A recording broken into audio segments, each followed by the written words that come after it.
로마서 4장 13절부터 16절 세상의 상속자. 지난주 말씀에서 하나님께서 우리에게 의인의 대명사 된 아브라함은 할례자나 무할례자나 상관없이 믿는 모든 자의 조상이 되었다고 하였습니다. 사도 바울은 할례 자체는 구원에 아무런 효력이 없고 이미 칭의를 받은 자의 믿음을 인치는 기능을 할 뿐이라고 하였습니다. 하나님의 의는 언제나 믿음으로 이루어지는 것이며 그 후에 할례가 따른다는 사실을 살펴보았습니다. 사도 바울은 13절에서 하나님이 아브라함과 맺어진 언약을 말하고 있습니다. 로마서 4장 13절 다 같이 읽겠습니다. 아브라함이나 그 후손에게 세상의 상속자가 되리라고 하신 언약은 율법으로 말미암은 것이 아니요 오직 믿음의 의로 말미암은 것이니라. 여기에서 언약에 해당하는 헬라어는 에반겔리아입니다. 이 단어는 언약이로되 일방적인 통보나 선포의 의미가 짙은 언약을 말하고 있습니다. 여기에 나오는 언약은 창세기 15장 또는 17장에 나오는 언약을 가리키고 있습니다. 하나님께서 아브라함에게 주신 구원의 언약은 아브라함에게 어떠한 조건도 전제하지 않는 일방적인 것이었습니다. 아브라함의 행위와는 전혀 무관하게 하나님께서 그와 그 후손을 후사로 삼아주시겠다는 것이었습니다. 그 당시 언약 체결하는 방법은 재물을 쪼개놓고 언약의 당사자들이 재물 사이를 지나가는 것이 보통이었습니다. 그렇게 함으로써 만일 언약을 지키지 않으면 재물과 같이 쪼개 버린다는 것이었습니다. 이것을 보통 쌍무 언약이라고 하지요. 상호 간의 성실한 의무 이행을 조건으로 성립된 언약입니다. 사람이나 국가 간에 맺은 언약이 대부분 여기에 속하지요. 그러나 창세기 15장 17절을 보시면 해가 져서 어두울 때 연기 나는 화라가 보이며 타는 횃불이 쪼갠 고기 사이로 지나더라. 하나님께서 아브라함과 이 언약을 체결하실 때 재물 사이에 함께 지나가고 있습니까? 아닙니다. 밤중에 하나님을 상징하는 횃불만이 재물 사이를 지나가고 있는 것입니다.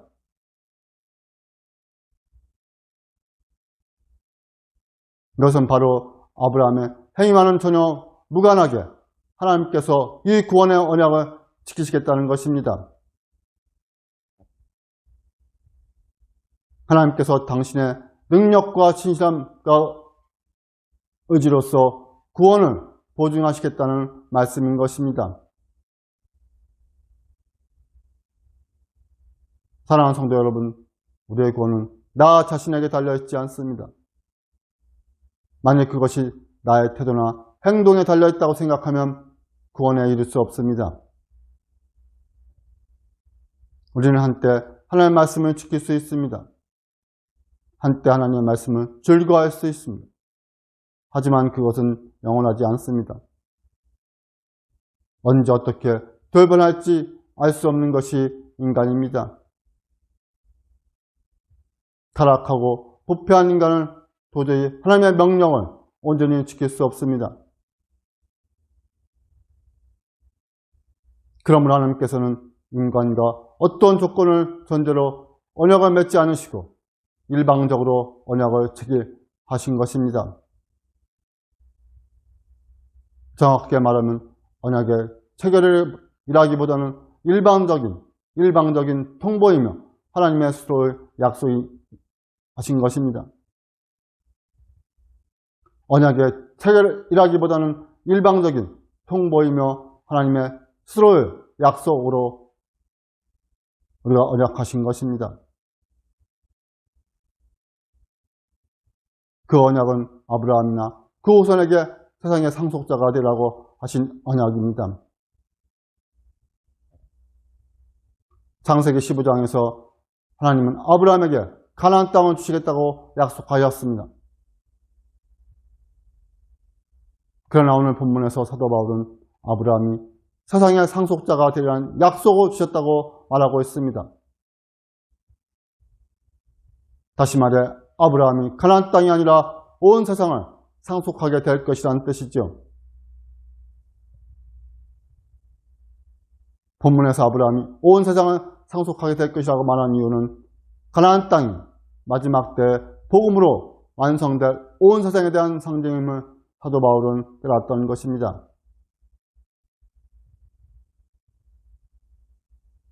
히브리서 11장 13절을 보시면 아브라함과 그 후손들은 다 믿음에 따라 죽었으며 약속을 받지 못하였으며 그것들을 멀리서 보고 환영하며 또 땅에서는 외국인과 나그네임을 증언하였습니다. 라고 말합니다. 다 믿음에 따라 죽었으며 약속을 받지 못하였을 때 그것들을 멀리서 보고 환영하며 또 땅에서는 외국인과 나그네임을 증언하였습니다. 라고 말씀합니다. 이 본문을 보시면 약속을 받지 못하였다고 합니다. 그런데 창세기 15장 17장에서는 가나안 땅에 대한 약속을 하나님께서 받았다고 하였습니다. 구약에서 여호와 하나님이 아브라함에게 주신 약속의 땅은 문자적 의미의 가나안 땅이 아니라 하늘에 있는 영원한 본향이며 재림 때 완성될 온 세상인 것입니다. 그것은 아브라함에게만 주신 언약이 아니라 그와 같은 믿음을 소유한 그 후손에게도 동일하게 주어진 언약입니다. 사도 바울은 고린도전서 3장 21절에서도 만물이 다 너희 것이라고 말씀합니다. 그런즉 누구든지 사람을 사랑하지 말라. 만물이 다 너희 것입니다. 히브리서 1장 2절에 보시면 이 모든 날 마지막에는 아들을 통하여 우리에게 말씀하셨으니 이 아들을 만유의 상속자로 세우시고 또 그로 말미암아 모든 세계를 지으셨느니라고 말씀합니다. 사랑하는 성도 여러분, 예수 그리스도께서 만유의 상속자로 세움받으시고 우리가 그분께 속해 있기 때문에 주를 믿는 성도에게는 모든 만물, 즉 온 세상이 우리의 것이 되는 것입니다.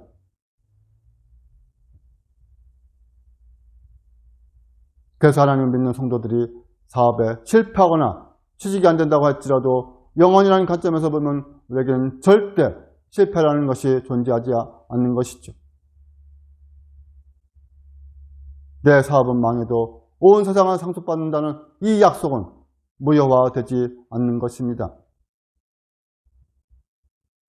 주님이 다시 오실 날에는 나를 외면하던 온 세상의 상속자가 될 것이기 때문입니다. 사랑하는 성도 여러분, 우리가 온 세상의 상속자가 된다는 불변의 약속은 우리를 더욱 담대하게 무장시키게 합니다. 로마서 4장 13절 보시면 아브라함이나 그 후손에게 세상의 상속자가 되리라고 하신 언약은 율법으로 말미암은 것이 아니요 오직 믿음의 의로 말미암은 것이라고 말씀합니다. 우리가 세상의 상속자가 되는 것은 오직 믿음의 의로 말미암은 것입니다. 믿음에서 비롯된 하나님의 의가 우리를 세상의 상속자가 되게 하는 것이죠. 온 세상을 상속받는다는 사실이 너무나 엄청나기 때문에 율법을 지키는 것으로는 도무지 그 일이 가능하다고 생각할 수 없는 것입니다. 만일 율법 준행의 대가로 세상을 상속받는다면 도대체 얼마나 율법을 온전하게 지켜야 하는지 감히 엄두조차 낼 수 없는 것입니다. 사랑하는 성도 여러분, 그리스도 안에서 약속된 이 엄청난 축복이 오직 믿음으로 여러분에게 주었다는 사실을 깨닫는 성도가 되시기 바랍니다. 아브라함이 세상의 상속자가 될 것이라고 말한 이유는 사도 바울도 아브라함처럼 부활의 믿음을 소유했기 때문이라고 말씀합니다. 아브라함이 세상의 상속자가 될 것이라는 사실은 아직 이루어지지 않았습니다. 물론 하나님 편에서 보면 그 일이 성취된 것이나 다름없지만 시공간의 제약을 받는 우리 편에서 보면 아직 성취된 것이 전인 것입니다. 아브라함이 온 세상의 상속자가 된 것은 예수 그리스도께서 다시 오실 때 비로소 완성되는 것입니다. 아브라함이 온 세상의 상속자가 되는 것은 예수 그리스도께서 다시 오실 때 비로소 완성될 것입니다. 사도 바울보다 훨씬 이전에 죽은 아브라함이 예수 그리스도의 심판대 앞에서 세상의 상속자가 되려면 주님과 같은 부활의 몸을 입고 나타나야 합니다. 예수님은 죽은 자의 부활에 대해 구약을 통해 우리에게 분명하게 가르쳐주고 있습니다. 13절 말씀대로 율법으로 말미암은 것이 아니요 오직 믿음의 의로 말미암은 것이라고 말씀합니다. 예수 그리스도께서 부활의 첫 열매가 되셔서 우리를 위해 먼저 만유의 상속자가 되셨기 때문입니다. 우리가 믿음으로 우리가 그리스도와 연합되었기 때문에 그분의 모범을 따라 아브라함과 우리는 부활체를 입을 것이고 마침내 그분처럼 우리도 세상의 상속자가 될 것입니다. 이 모든 것이 전적으로 믿음의 의로 가능합니다. 사도 바울은 13절 말씀을 뒤집어 14절에서 다시 한번 반복합니다. 만일 율법에 속한 자들이 상속자이면 믿음은 헛것이 되고 약속은 파기되었느니라. 만일 율법에 속한 자들이 상속자이면 믿음은 헛것이 되고 약속은 파기되었느니라. 절대 그럴 리 없겠지만 만약 율법에 속한 자들이 상속자가 된다면 어떤 일이 발생한다고 말합니까? 믿음은 헛것이 되고 약속은 파기된다고 단언하고 있습니다. 율법의 본질을 모른 채 율법을 통해 자신의 일을 내세우기 시작한다면 우리의 믿음은 헛것이 되고 우리를 향한 하나님의 약속은 파기된다는 뜻입니다. 그 이유는 로마서 4장 15절에 율법은 진노를 이루게 하나니 율법이 없는 것에는 범법도 없느니라.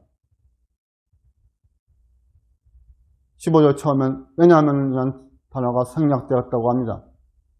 왜냐하면 율법은 진노를 이루게 하기 때문이라는 것입니다.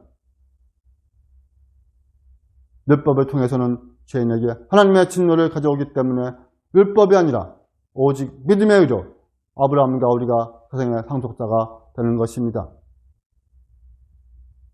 그리고 15절 후반절에 율법이 없는 곳에도 범법이 없느라고 하는 말씀은 율법이 주어지기 전에는 죄가 없었다는 뜻이 아니라 죄가 있었지만 그 제약된 행위가 율법을 범한 것으로 여겨지지 않았다는 뜻입니다. 다시 말해 성문화된 율법이 구체적으로 주어지지 않았기 때문에 어떤 율법을 조항으로 어겼는지를 몰랐다는 의미지요. 이것을 반대로 말하자면 율법이 주어지지 이전부터 있었던 죄가 더욱 제대한 모습으로 분명히 드러났다는 뜻입니다. 그래서 로마서 4장 16절에 그러므로 상속자가 되는 그것이 은혜에 속하기 위하여 믿음으로 되나니 이는 그 약속을 그 모든 후손에게 굳게 하려 하십니다. 율법에 속한 자에게뿐만 아니라 아브라함의 믿음에 속한 자에게도 그러하니 아브라함은 우리의 모든 사람의 조상이라. 헬라어 본문 순서에 따르면 상속자가 되는 그것이 믿음으로 되는 것인데 이것은 은혜에 속하기 위함이라는 뜻을 내포하고 있습니다.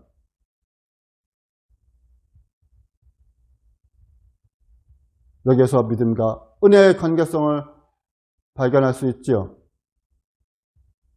믿음과 은혜는 서로 불가분의 관계라는 것입니다.